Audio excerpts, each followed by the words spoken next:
បាទសួស្តីពុកម៉ែបងប្អូនបាទថ្ងៃនេះគឺជាថ្ងៃទី8ខែ11ឆ្នាំ2025បាទ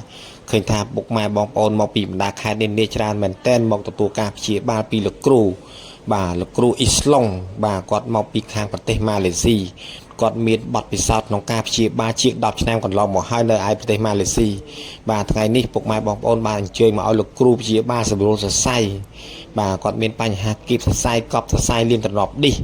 បាទអញ្ចឹងពុកម៉ែបងប្អូនមិនបាច់ចាំវះកាត់ទេបាទពុកម៉ែបងប្អូនអាចអញ្ជើញមកលោកគ្រូដើម្បីព្យាបាលសម្រួលសរសៃបាទខាងលោកគ្រូមានសម្រួលដោយដៃបាទនឹងមានម៉ាស៊ីន AI បោះបច្ចេកវិទ្យាបោះប្រទេសជប៉ុនបាទក្នុងការព្យាបាលបាទលោកគ្រូបាទមានចាប់ដោយដៃផងនិងមានម៉ាស៊ីន AI ផងអញ្ចឹងបើសិនជាពុកម៉ែបងប្អូនមានបញ្ហាគៀបសរសៃលៀនទ្រនាប់ឌីស